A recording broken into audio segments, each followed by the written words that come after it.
My name is Emmeline. I'm a 34-year-old stay-at-home mom. I live with my same-age husband, Reynold, and our second-grade daughter, Wendy. After my father-in-law passed away due to illness a few years ago, we moved to a house near my mother-in-law's place, fearing she would be lonely on her own. It was my husband's idea, and since my parents lived nearby as well, it seemed convenient for visiting both families. I have two major concerns in my life. The first is my husband's constant affairs. Reynolds struggles to say no when women flirt with him, and he is easily distracted by new attractions. There were signs of this even when we were dating, but he had vowed to be faithful to me when he proposed. Perhaps it was my fault for choosing him, but I trusted him at that time. Nevertheless, he remained unchanged even after our marriage. Most of his infidelity was indirect, like exchanging messages, but we once nearly divorced due to his reckless behavior. During this crisis, Reynolds seemed genuinely remorseful. Considering my remaining feelings for him and our young daughter, I chose to rebuild our relationship rather than divorce. Still, whenever I see him glued to his phone, I can't help but suspect he is in contact with someone else. The second concern is the presence of my mother-in-law in the neighborhood. Since we moved here, she visits our home without notice whenever she has free time, nagging me relentlessly before she leaves. Initially, I figured she was lonely and tried to be understanding, but her behavior has escalated over time. By the time I realized how unreasonable she was, it was too late to do much about it. She would ruin the food I was preparing, criticize everything even down to the contents of my garbage bags, and generally do whatever she wanted. When I complained, Reynolds would just shrug it off with a silly grin. What's worse, mother-in-law always intervenes in our fights. Apparently, Reynolds would often complain to her, getting her on his side.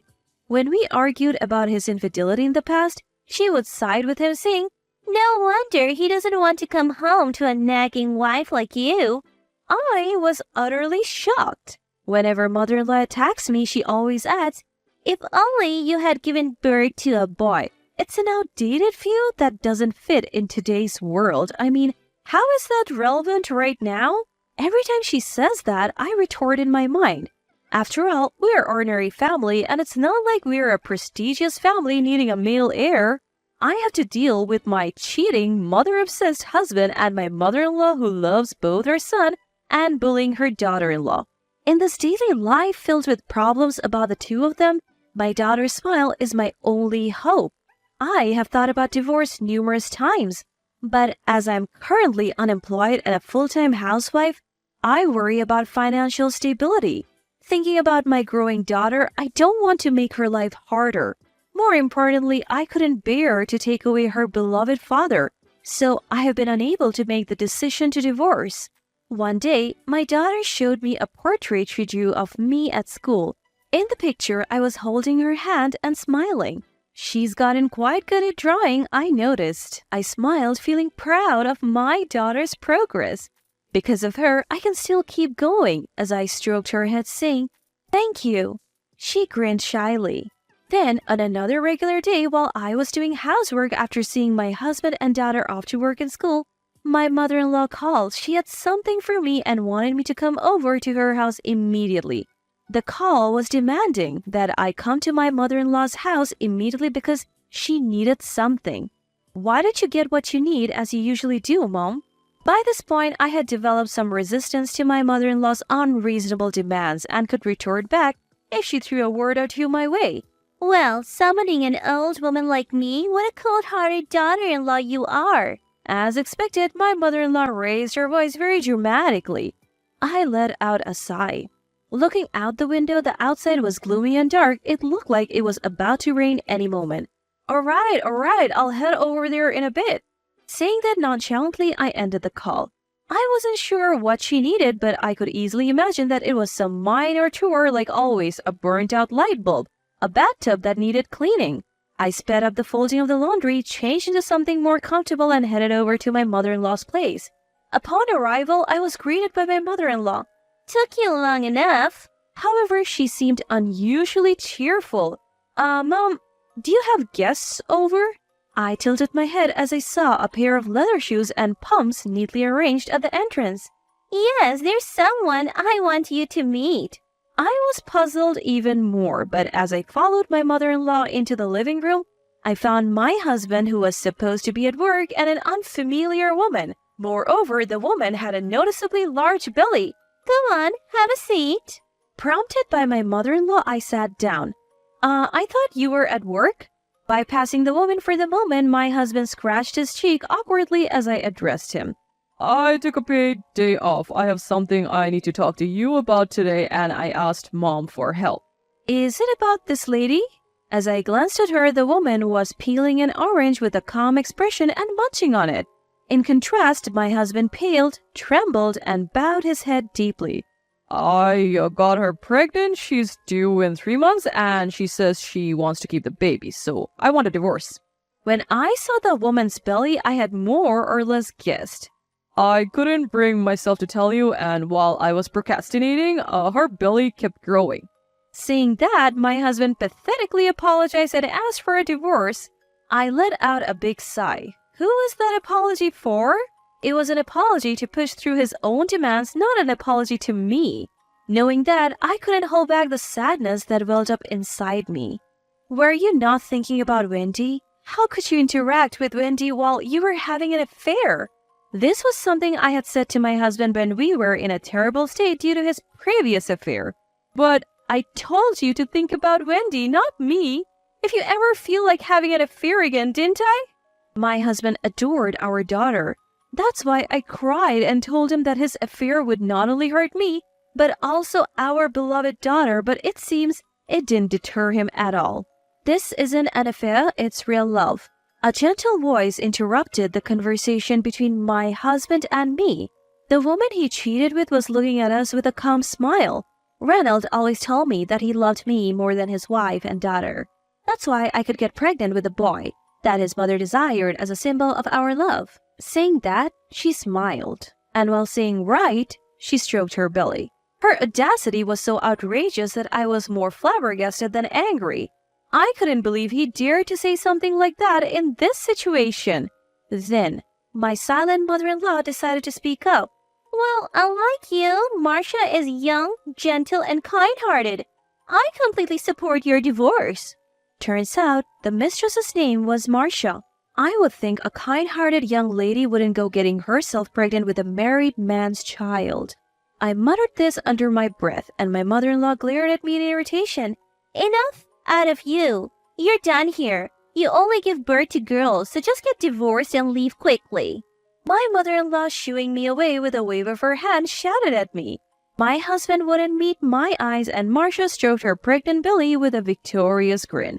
I understand about the divorce. I will take care of Wendy. I felt as if I was being driven out, and I ran out of my in-laws' house. As expected, it had started to rain outside. I had brought an umbrella when I came, but I had left it at the entrance of my in-laws' house. That was my favorite one too. But at this point, I didn't care about such things. I let out a dry laugh and began my walk home in the rain. The divorce proceeded uneventfully, and before I knew it, 3 months had passed. My ex-husband was reluctant to part with our daughter, but he seemed to understand the gravity of his actions, and in the end agreed to my demands for alimony and child support. He seems to have prepared the alimony by selling the condo we lived in. I was mentally and physically exhausted, but thanks to the lawyer my dad introduced me, the process was quicker than I had anticipated. My main concern was my daughter, but she continued to smile at me even after the divorce. I knew she was trying to put on a brave face for me. We were staying at my parents' house for now, and she was still going to the same school, but depending on where we would live and my job, we might have to consider switching schools. My daughter seemed to understand this, but I knew she felt differently inside. There is nothing more heartbreaking than seeing your child suffer because of a parent's selfish actions. I spent my days looking for a new home and a job within my daughter's school district, trying my best to keep her from feeling lonely. That's when I received a call from my ex-husband. I had left him my contact information in case of issues regarding child support. Depending on the matter, I was planning to hang up on him, but I answered the call. As soon as I picked up, he started panicking. The color of our baby's eyes.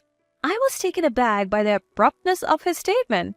We agreed you wouldn't contact me unless it's about child support or something necessary. I tried to reply calmly. That's not the point. I've been deceived. I could have ignored him and hung up, but I was curious about what he was talking about, so I decided to listen. The baby that was born has black eyes and black hair too. To make a long story short, Marcia had apparently given birth recently, but it seemed that the baby's lineage was definitely not American.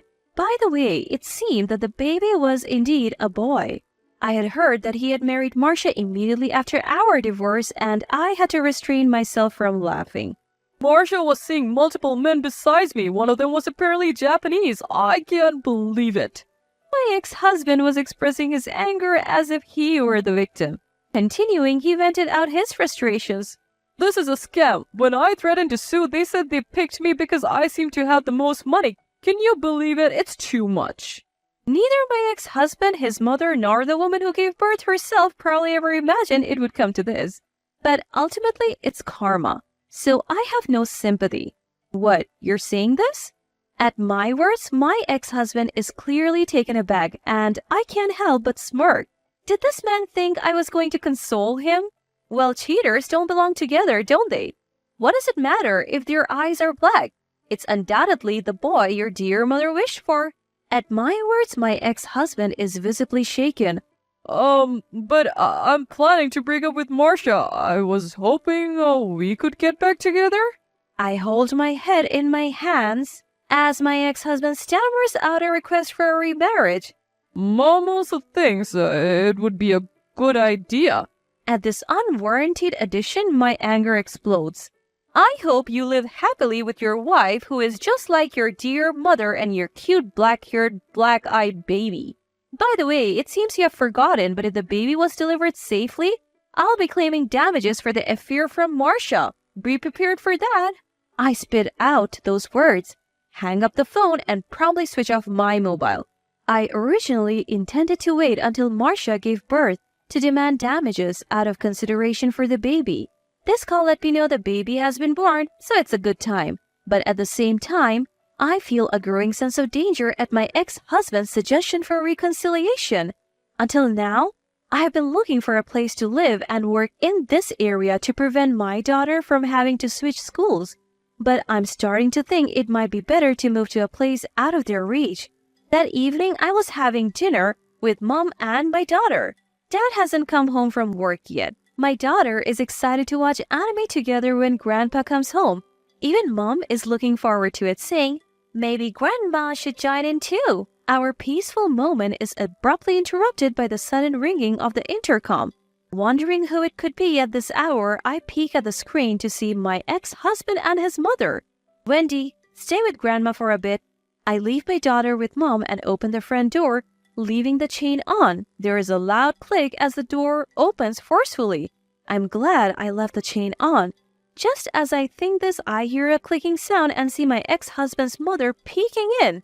Behind her, my ex-husband stands with a downcast face. "Ray's offering to take you back and you turned him down?"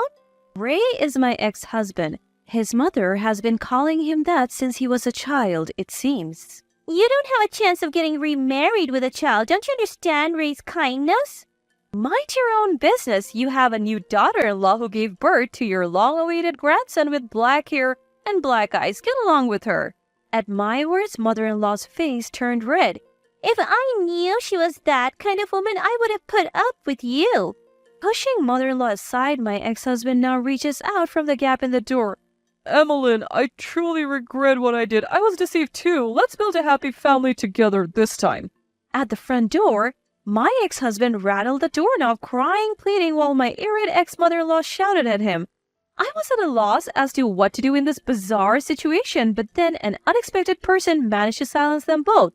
"Dad, you guys always pick on Mom. I hate you." When I turned around, my daughter was standing there with tears in her eyes. Mom, running up from behind her, was trying to keep her away from the door. In Mom's hand was her smartphone. "Your father and our lawyer are on their way over." It turned out she had been in touch with my dad and the lawyer who had helped me during the divorce.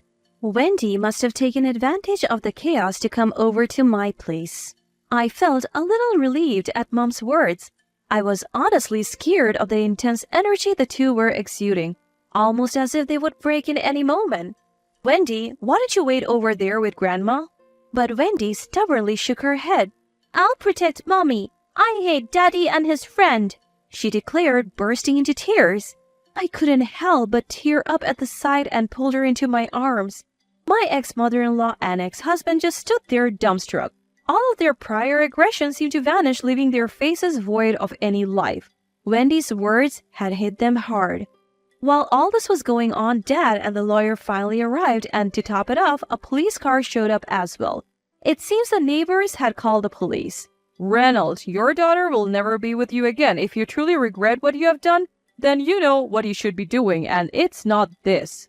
I spoke up after Dad standing before my ex-husband and mother-in-law. Please don't hurt Wendy anymore. I won't ever comply with your demands. I never want to be involved with you again. My words, followed by Dad's, seemed to hit them hard. They grimaced, nodded, and quietly got into the police car. The lawyer assured us, I'll take stricter measures to ensure this never happens again. He would be dealing with the compensation for Marcia, my ex-husband's mistress, among other things. I deeply bowed my head in gratitude for his forthcoming assistance. I later heard that my ex-husband ended up divorcing Marcia and suing her. Marcia had apparently turned to the Japanese father of her baby for help. While he had accepted the baby, it turns out he already had a family and his wife forced Marcia to leave. Now, Marcia faces demands for compensation not only from me and my ex-husband, but also from the wife of her baby's father. I can't help but worry about her future and hope for the best for her child. My ex-husband and ex-mother-in-law are now the talk of the neighborhood, leading a miserable life together.